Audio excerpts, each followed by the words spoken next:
Let me say something most men don't expect to hear, and if you were sitting right next to me, I'd probably lower my voice before saying it. When you go silent on an avoidant, you don't disappear. You don't become irrelevant. And no, they don't just forget you and move on the way the internet loves to claim.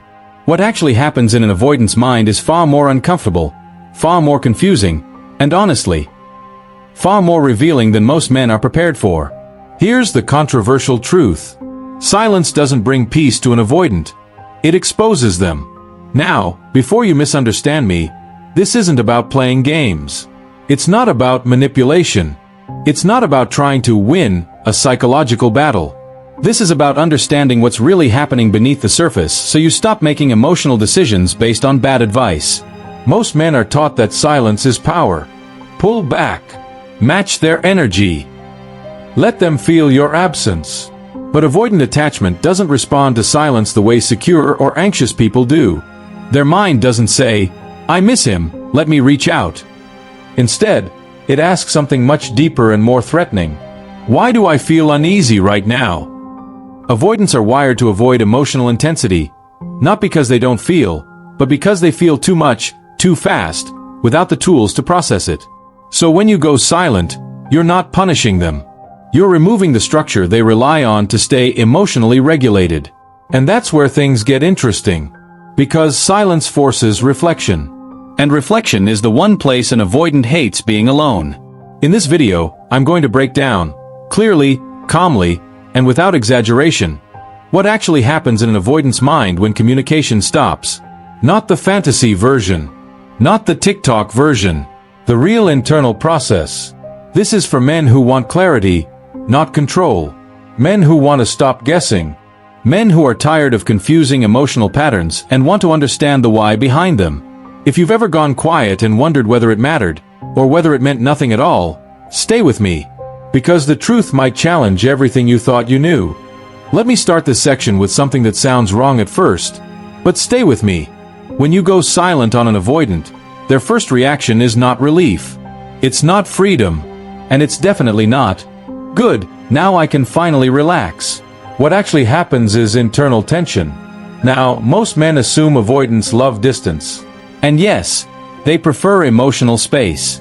But here's the part no one explains properly. Avoidants don't crave distance for comfort. They crave it for control. Control over emotions. Control over expectations. Control over vulnerability.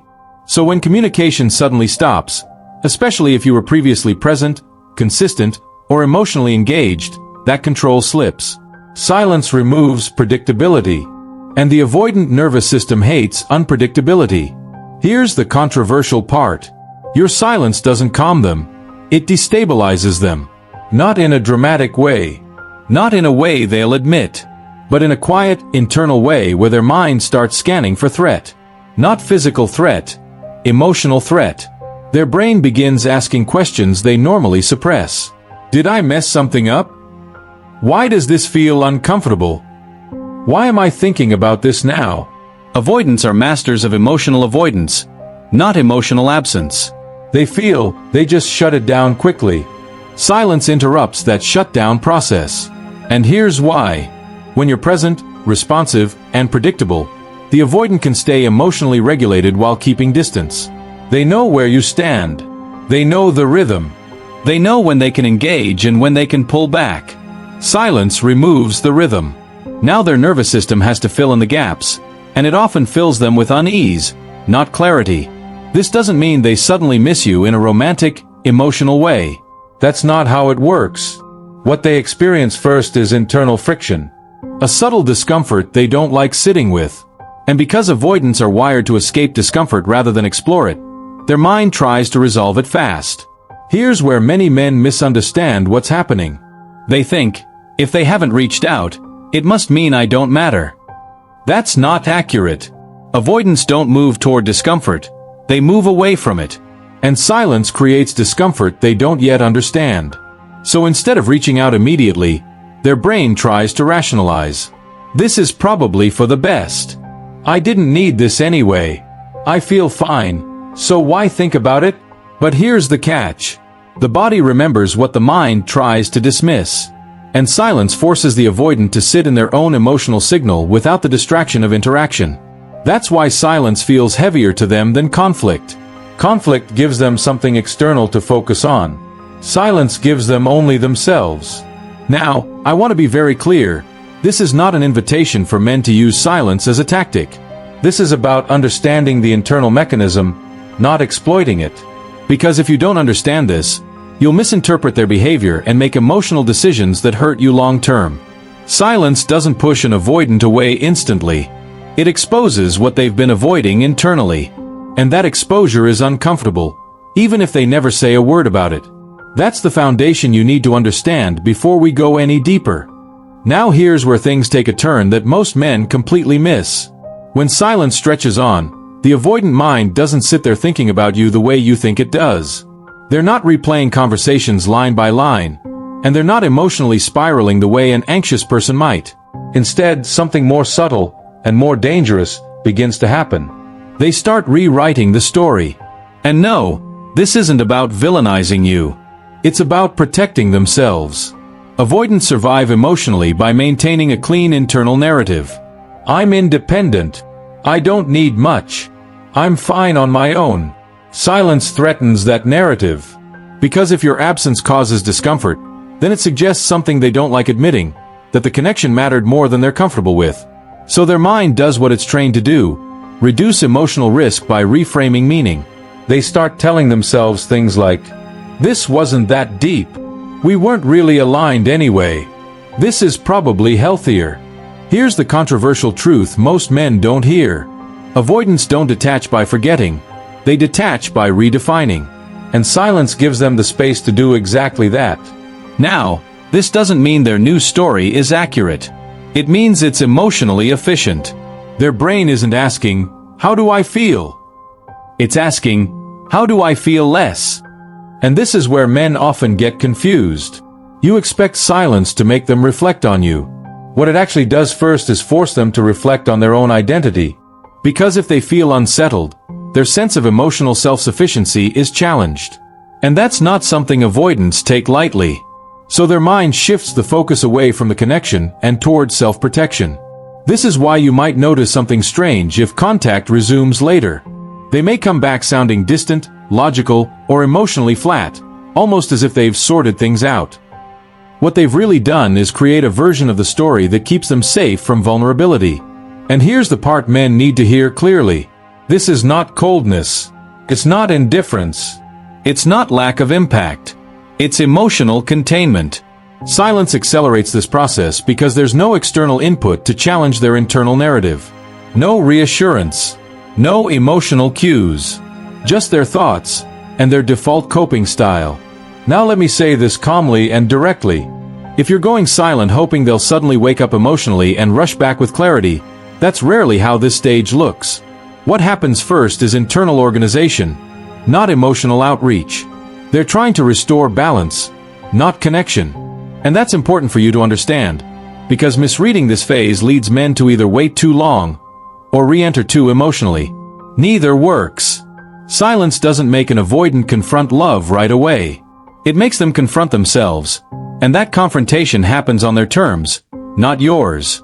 This is why understanding this stage matters. Because once the story is rewritten, everything that follows is shaped by it. And that's what we're going to unpack next. Let's slow this down, because this is where most men either overthink or completely misread what's going on. When you go silent, and the avoidant has already tried to reorganize the story in their head, something still lingers. Not a clear emotion. Not longing. Not regret in the way movies portray it. It's something less defined, and that's exactly why it's uncomfortable. Avoidants aren't emotionally unaware. They're emotionally unsorted. They feel shifts in mood, energy, and tension before they ever attach words to them. And when silence enters the picture, those internal shifts become harder to ignore. They might notice restlessness, a low-level irritation they can't place, a sense of distraction that doesn't match their environment. And here's the key point. They don't immediately connect this to you. Not because you didn't matter, but because their system isn't trained to trace emotions back to relational causes. Instead of saying, "I miss him," the experience sounds more like, "Something feels off." And that vague discomfort is exactly what avoidants dislike the most. They're wired to manage emotions by minimizing them. But you can't minimize something you can't clearly identify. So their mind does what it always does. It keeps moving. They stay busy. They stay distracted. They stay mentally occupied. But the feeling doesn't fully leave. Now, from the outside, this is where men get it wrong. You look at their behavior and think, they seem fine. They're living their life. This didn't affect them. What you don't see is the internal mismatch. They feel something, but it doesn't have a name, and unnamed emotions are hard to resolve. So instead of emotional processing, there's emotional management. They regulate by staying functional, not by understanding what's happening inside them. And here's the controversial part men rarely hear. Avoidants don't suppress because they don't care. They suppress because caring creates internal chaos they don't know how to organize. Silence removes the external relationship cues that normally help them define emotional states. No messages, no tone, no reassurance, just internal signals without context. That's unsettling for them, even if they appear calm. And this stage can last longer than most men expect, because there's nothing forcing resolution. No conflict to address. No conversation to clarify. Just a quiet, persistent sense of something unfinished. They may not reach out here. They may not even consciously connect the dots. But the emotional residue is real. And this is important for you to hear, not so you wait around, not so you hope, but so you stop assuming silence equals indifference. It doesn't. It means the emotion hasn't found a label yet. And for an avoidant, unlabeled emotion is the hardest kind to escape. Now this is the part where I need to speak directly to you. Calmly, respectfully, but honestly. Most men don't struggle with avoidance because avoidants are confusing. They struggle because they keep expecting avoidants to respond like emotionally available people. And that's a mistake. Here's the gentle criticism. Too many men go silent and then sit back, waiting for a result. Waiting for a message. Waiting for regret. Waiting for proof that they mattered. That mindset keeps you stuck. Silence is not a magic lever. It's not a test. And it's not a guarantee of clarity, especially with avoidant attachment. When you go silent and start monitoring their reactions, you're still emotionally centered around them. You've just changed tactics, not focus. And avoidants can feel that shift, even without communication. They don't respond to pressure, expectation, or emotional anticipation. They respond to emotional neutrality and grounded presence. Here's the wake-up call most men need. If your silence is motivated by hope, it will cost you self-respect. Because instead of reclaiming your emotional balance, you're outsourcing it to someone who already struggles with emotional engagement. Avoidants don't chase clarity. They tolerate ambiguity. So when you disappear hoping it will wake them up, what often happens is this. They adapt. They reorganize. They emotionally downshift. They return to baseline. And you're left reading meaning into every possibility while they're simply maintaining equilibrium. This is where you need to shift your mindset. Silence should never be about making someone feel something. It should be about you feeling grounded again. If you go silent, it should be because you're stepping out of confusion, not creating more of it. And here's the advice part. Simple, direct, and important. Stop using silence as a question mark. Use it as a period. A pause that gives you space to ask yourself, was I showing up from confidence or from hope? Was I communicating clearly or over-adjusting? Was I trying to be chosen instead of choosing? Avoidant dynamics trap men when they abandon their own emotional leadership. You don't need to be colder. You don't need to be distant. You need to be clear. Clear in your standards. Clear in your communication. Clear in when you engage, and when you don't. Silence only has power when it's rooted in self-respect, not strategy. And once you understand that, you stop trying to provoke reactions and start paying attention to alignment. That's not just healthier, it's stronger. And this understanding sets up the final piece, because what happens next isn't about them anymore. It's about what you do with the clarity you now have. This final part is where most men expect a dramatic ending. A message, a confession, a sudden emotional breakthrough. That's not what usually happens. What happens instead is quieter, and far more telling. At some point, The avoidant senses a shift. Not because of something you say, but because of something they no longer feel. Pressure. When your silence is no longer charged with expectation, when it's no longer heavy with waiting or emotional tension, the dynamic changes. And avoidants are extremely sensitive to that. Here's the controversial truth. Avoidants feel it when you genuinely let go, not when you pretend to. Letting go doesn't mean disappearing emotionally. It means releasing the need for a specific outcome. When that happens, one of two things occurs internally for them. Either they feel relief, because the emotional demand has lifted, or they feel a strange awareness they didn't expect. An awareness that the connection is no longer available in the same way. And that second reaction is the one people misunderstand. It's not panic. It's not desperation. It's contrast. They feel the difference between controlled distance and actual emotional absence. And that difference matters. Because controlled distance still carries emotional access. True letting go does not. This is often the first moment an avoidant fully registers the loss of access. Not the person, but the emotional availability that existed before. Now, this doesn't guarantee action. It doesn't promise communication. And it doesn't always lead to reconnection. But it does something important. It removes you from the role of emotional regulator in their life. Avoidants unconsciously rely on others to maintain emotional equilibrium, without realizing it. When that regulation disappears, they're left with their own internal state. And here's the key point for you. Whether they reach out or not is no longer the measure of success. The success is that you're no longer orbiting someone who can't meet you emotionally. If they do return, it's often more measured, less reactive, more intentional. If they don't, the clarity still serves you. Because you didn't lose power. You reclaimed it. Not by disappearing. Not by withholding. But by detaching from outcomes that weren't aligned with your emotional health. And that's the part most men never hear. Silence doesn't work because it affects them. It works when it frees you. And that's the foundation of emotional strength. Not control, not strategy, but self-direction. Now let's bring this all together. Here's the controversial truth I'll leave you with. And I want you to sit with this for a moment. If silence is the only way someone feels your absence, then presence was never truly valued. That's not an attack. It's clarity. Avoidant attachment doesn't make someone bad, broken, or incapable of connection. But it does mean that intimacy only works when both people are emotionally available.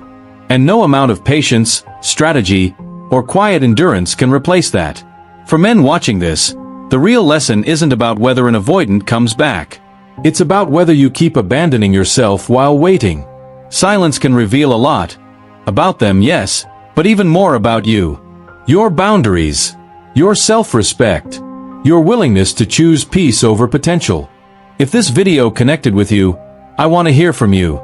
Comment your experience. What you noticed, what confused you, what finally made sense.